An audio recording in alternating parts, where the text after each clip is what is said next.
We're here today with Kiara Lanier. Kiara, can you tell us who you are and what you do? And welcome to Energy. Thank you. I'm happy to be in support of Energy Unlimited. I am Kiara Lanier. I am a singer, Reiki practitioner, and I am beginning a series of holistic healing centers called Circa Wellness Society. Okay, perfect. And I've obviously heard you sing, and that's how we met, because you sang to me in a cafe, which was just amazing, and sang in my last show. Can you tell us the journey to how you ended up becoming a singer, and then we can then progress to how you became a healer and what you're aiming to do and how you're integrating all these beautiful creative ideas. So if we can just start with your journey from childhood to become a singer and a songwriter and all the lovely things you do. Well, I've always sang. I sang classical and jazz, and I sang in the church. I started playing piano when I was 9, and my writing started off as actually prayers. I would have them as prayers, and then the prayers turned to poems, and I would write like little raps for my cousins. And one of my first experiences recording was at my grandmother's house, and she had this old school tape recorder, and I would take some of her church tapes, and we would re-record our own songs over her church tapes. And she was actually thrilled about it. And we would play them in her car on the way to my cousin's basketball practice. And yeah, from there, I I recognized that I had, um, I think a gift for music, just because how people would respond. I sang all through high school, both in classical music and jazz, and I ended up going to school not for music, but I went to school for journalism because I thought that to be a writer and change the world, I had to be a journalist. And I quickly discovered that I just reverted back to my love for creative writing and poems, and I studied English and creative writing there. And then in my senior year, I just had got to the point where I was just really tired of being at my school, tired of not really studying what I was really passionate about. And I said a prayer, and I was like, look, God, I know it's meant for me to serve you through music. So although I'm supposed to enter into my senior year of school, like, can you make a way for me to still finish school and pursue music? And within 1 week, I had two huge opportunities. One opportunity was to perform for President Obama in Chicago, which was incredible. And then the following week, I auditioned for American Idol and made it to the next level. And so that prayer was answered. I finished some more credit hours in school in Chicago. And ever since American Idol, it just really opened me up to really taking myself professionally as a musician. And that was in 2012. And since then, I've been singing, I've been acting, I've been an actor on several shows like Empire, The Shy, on a children's show called What's Good. And I've been recording and producing a lot of music that goes in TV shows and films, all kind of networks. And so I've been progressing since there. Give me 1 second. Okay. So I want to look at that. How old were you when you suddenly were performing for Obama and going on the X Factor? I was 20, 20. 20 going into 21. And yeah, so that's when I um, was taken under the wing of this incredible artist named Theaster Gates. And Theaster Gates created a lot of different opportunities for me to not just sing, but sing in a way that felt authentic to me. It was a form of experimental worship, free jazz, but also in a museum setting. And from there, that was my very first gig with him, and he's taken me all around the world in museums in Switzerland and Paris and London, Germany, and I'm very grateful that I have continued to have that opportunity.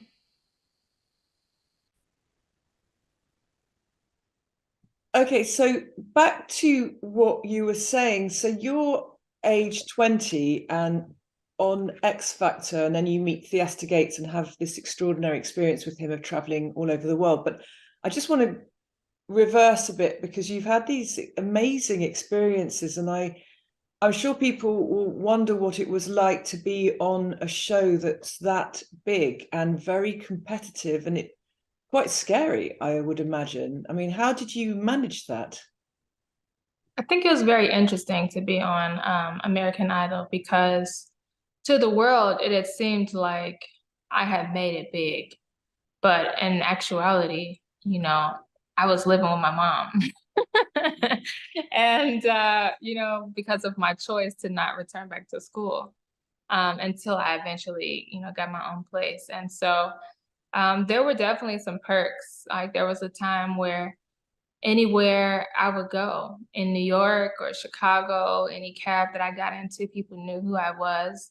I got on the planes, people knew who I was. And I also, that was the introduction to me having an international fan base. So people from all around the world were rooting for me and, cheering for me. And also, I also gained very close friendships from being a contestant on the show. One of my good friends now, his name is Vincent Powell. He was in the top 10, and he and I are still very close to this day, and it's been, 10 plus years, So I think it was very good. I think also the show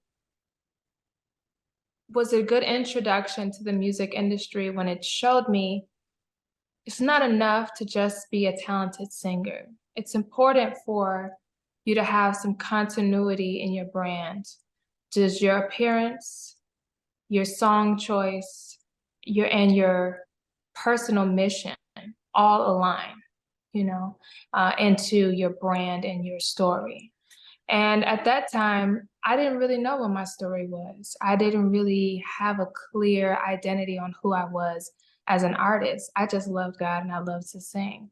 And I am grateful for that experience because it has reinforced how important it is to give yourself permission to change at any time, but to really define and be clear on who you are and to have walk with the mission and create with the mission, you know? And and everything that you do should line up with your core beliefs.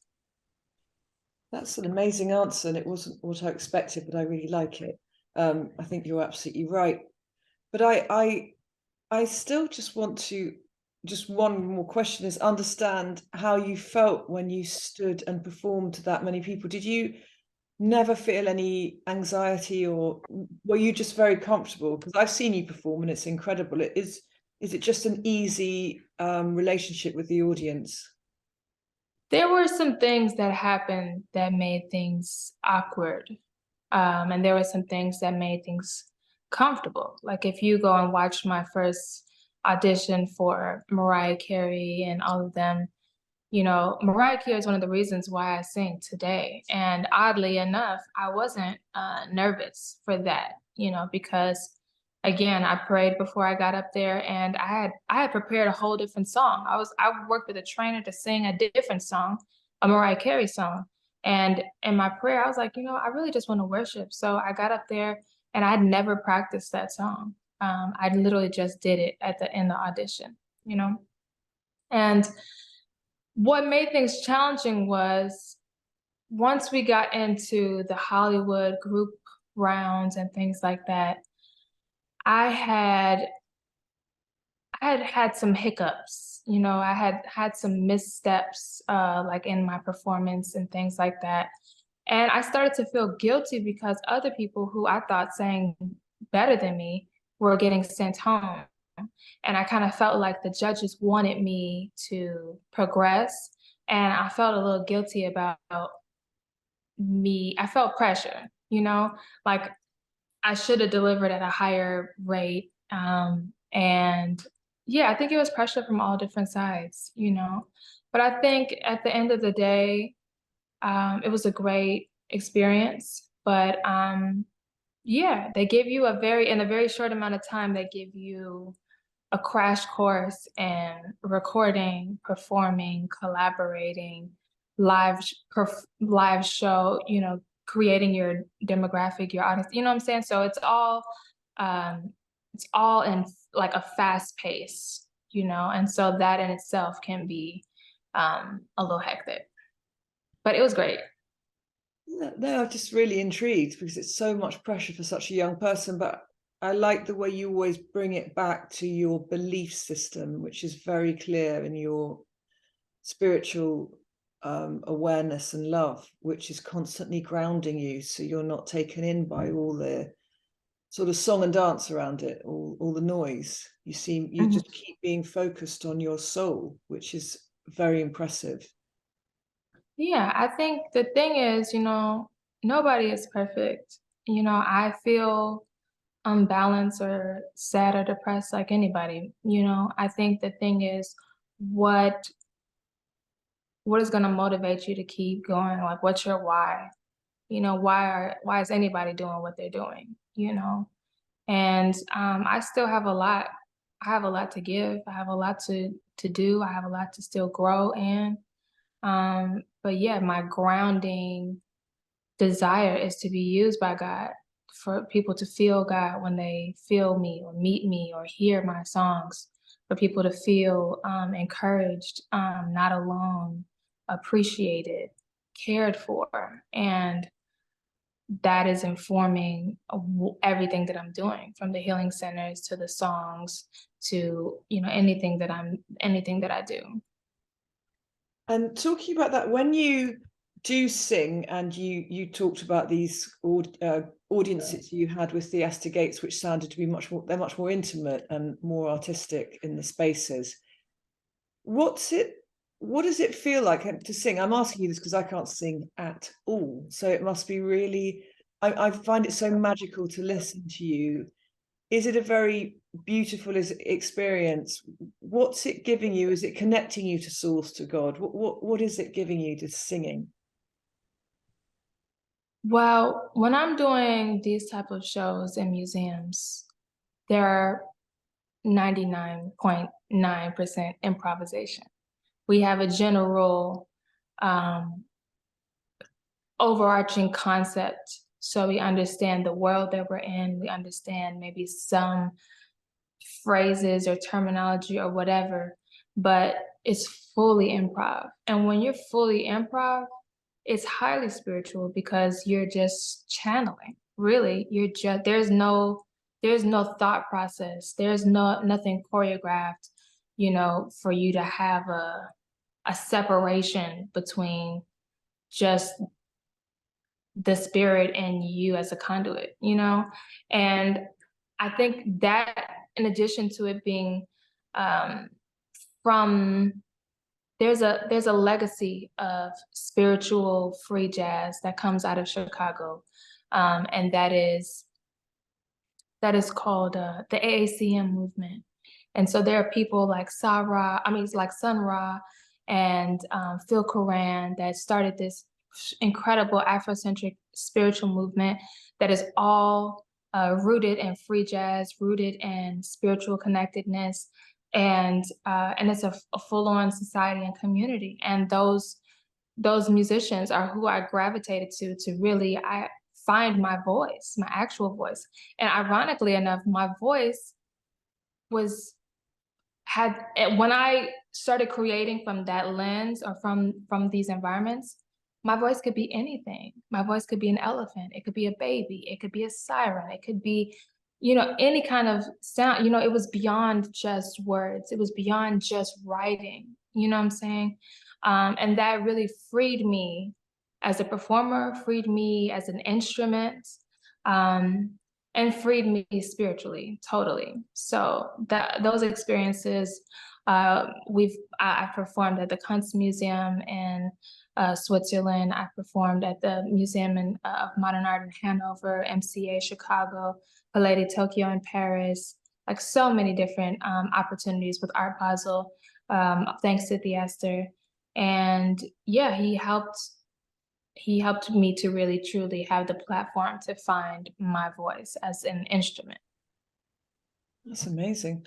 And you coming back a lot to healing, and I know that you have this great mission in mind around healing and having healing centers. Can you talk about how your journey from being a singer to then adding these healing components into your life came about?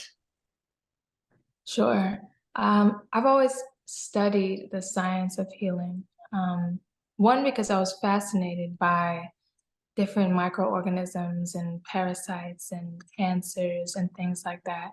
And I was also fascinated with how sound and the hertz of a frequency itself can literally regenerate cells. And it could also make some microorganisms explode or, at the bandwidth of their frequency.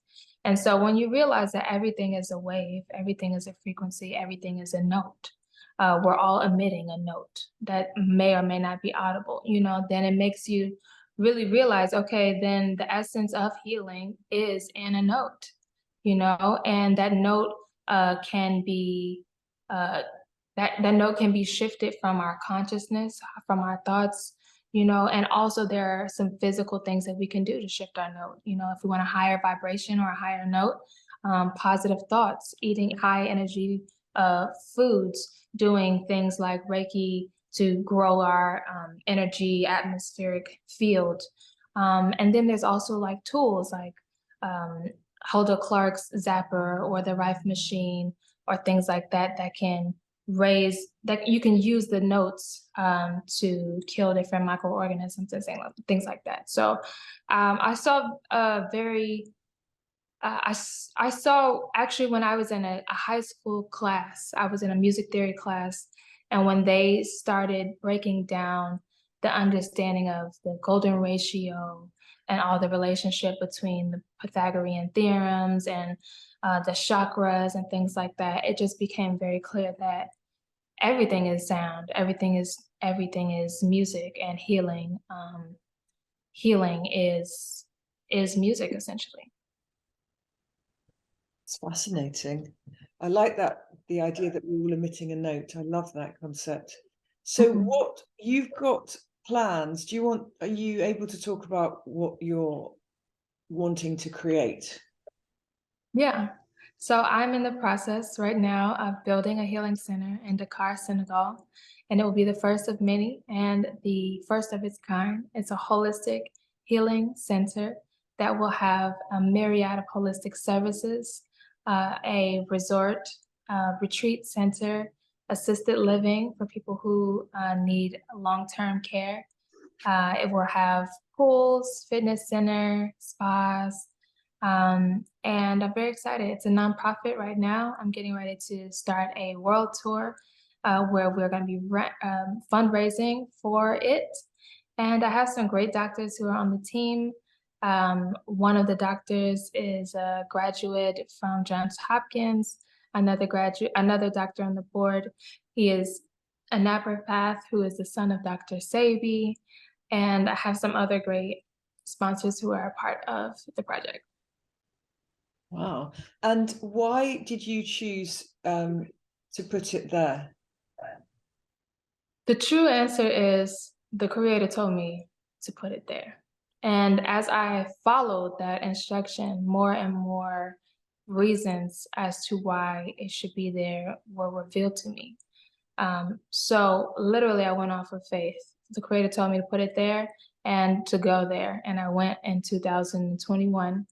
And literally, I met everybody from the architect that's needed, the person to help me to build the business there. Everything has been provided.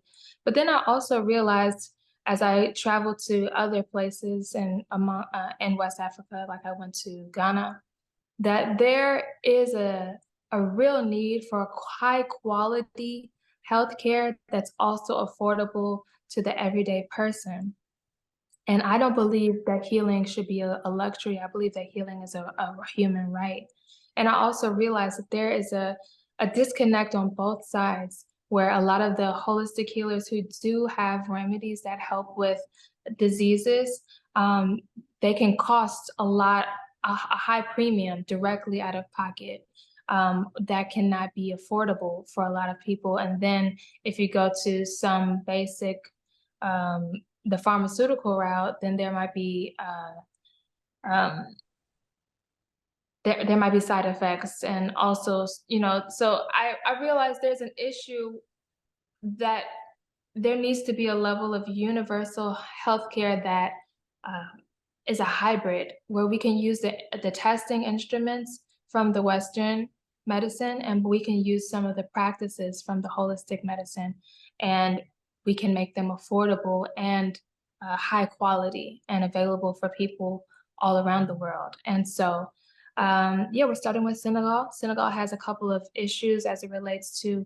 a lot of issues with kidney disease. And so that's going to be one of the first services that we offer. We're doing a proof of concept where we're going to go this year, and we're going to give services for 1,000 patients for free or reduced costs with our fundraising dollars. And we're going to show that the methods that we have access to are effective. And so, yeah, so if you want to get involved, you can definitely learn more at my website, and it'll be at kiaralanier.com. Okay, and we're going to put all of that on to our website as well, so people can access this and see what you're doing and follow you on your tour as well as you tour. Okay. So are you going to be bringing in then lots of specialists who've got you got this sort of big idea, and then have you got these different people who are specializing and able to communicate with each other, because doctors aren't always open-minded about holistic health? So are you managing to find people who can bridge both sides of the story? Yeah, like I said, I really feel like I don't want to say the only, but I feel like one of the best ways for this project to expand, especially on a global scale, is to have a hybrid model. And so even on my board, we have people from both sides. We have the Johns Hopkins graduate he's an awarded sought after doctor who's in pharmacy, and then this other person is naturopathy. So yeah, we will have a myriad of different specialists that will all live in not live, but they'll work in the same facility, and we'll have a code of operations of how we refer patients and give patients really options of different types of care that they can choose from. So this is so when people come to this space, will they have some sort of reduced rate for using the space, because it's the charity part of it? The goal is for there to be two things. One, the goal is to actually make a holistic healthcare system and membership that will be accessible for all of the buildings that we will have, and also an online service platform. And yes, for those who we're imagining a sliding scale for those who do not have the means for a larger price point. And yeah, so like I said, I think making healing period accessible is the primary goal, and that healing doesn't have to look like it doesn't have to be strenuous, and it doesn't have to be low quality. I think healing should be affordable, and it should be it should look beautiful. It should be it should be a beautiful experience. So run me through how it's going to look. So you did start by saying the different things that will be there, but will they feel like they've walked into heaven? Oh, that's very nice. That's the gates of heaven. It'll be a huge white building. You come in, there's large gates, golden gates that are carved. And there are areas that the public can go. So it'll be on the water. The public can go to the cafes. The public can go and just go to the spa center if they want. They can go to the fitness center if they want. There will be 3 major buildings. One of the major buildings is where you go and you see your naturopath, you see your iridologist, you see all the different holistic specialists, and you'll get all kind of services from prenatal care, So a lot of things just for preventative and preventative diseases that we can help with diet and nutrition. Then the second building will have um, the the suites. So there'll be suites for people who need extended stay, whether that be to illness or to age. And so it's literally like an assisted living suite. So people can live there. Also in those suites, there'll be a resort. What is the word I want to say? Retreats. So if people want to host retreats there, then there'll be some suites for people to stay there in the retreat space. And the third space, there will be an education center for children. And the children will learn everything from anatomy, botany. They'll get a nutrition certification. Yeah, so I'm really excited about expanding the curriculum of what I really believe that people should know as basis of you know, our education system. So that's the outline. So this is a really big project. So are you going to be, you're bringing in people from different countries, are you, to come and help create this?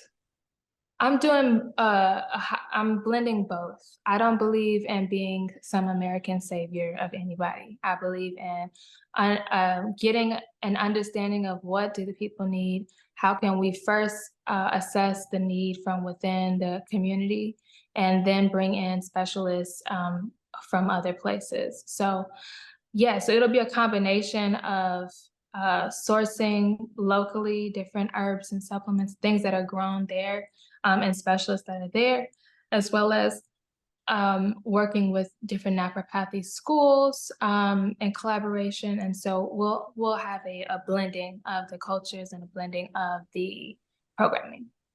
And then will you be sort of opening it up to people to come there on sort of healing holidays? Is that? Absolutely, yes. So Yeah.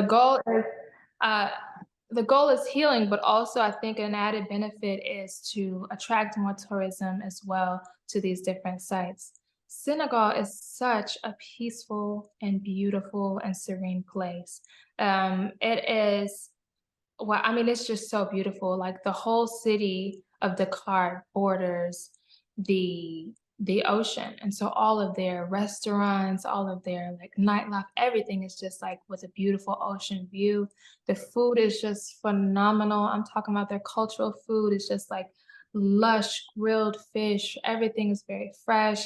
And they also have a French um, French influence because the French colonized there, and so unfortunately, but fortunately, there's some benefits. At least that there's some great desserts. There's some great pastries, and I think just overall, it's an option. There's a lot of people who are expats who are thinking about how do they want to raise their family? How do they want to what's the next chapter of their life look like? And yeah, this Senegal is definitely an option. Sorry about that. Who's joining in? Talking about that, I was sorry, I just got distracted there. Give me 1 second.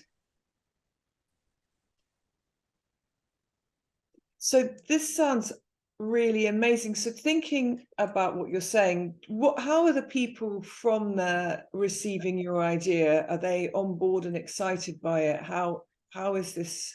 Are they going to be helping you do this? I was just in Senegal in January, and I met some people who are very excited about helping me bring this to life. They're excited because people in West Africa generally are excited and welcome American people.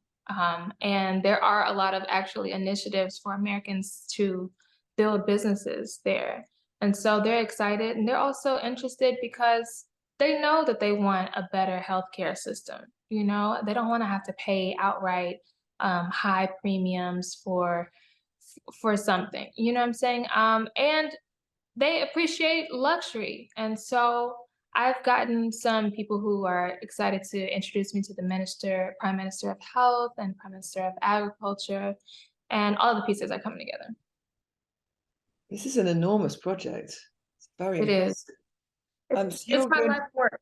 yeah, I mean, you're going to end up, I imagine, living there a lot of each year. Yeah, totally. Absolutely. I'm prepared to move there as this summer. This is such a big project. I'm getting my head around it. So when you go on the road with your tour, this is to fundraise. And are there other ways that will that be a way to introduce what you want to do to the people that you're meeting as you go on your tour, and then to get more interest? Yes, so when I go on this tour, I'm not just going on tour, I'm going to also research. So every side of the tour has a world-renowned healing hospital, and I'm going to go and study and research at these locations. For example, there's a great one in Spain, there's some great ones in Bali, in Thailand. And so every site I'm going to go learn, forge some alliances, and also there will be a ticketed show where you can experience a live Tea Time Cabaret concert with me. It'll include a flight of hand-blended teas and desserts that all feature ingredients that help you to detox and boost your immune system from the preventative diseases that we're going to be working toward fighting in our facility. And there's other ways that you can support, and we're gonna have merch and all kind of different things like that, but it'll all be on the site. Thank you very much for everything, and we're going to follow along with your journey, and we look forward to seeing it progress.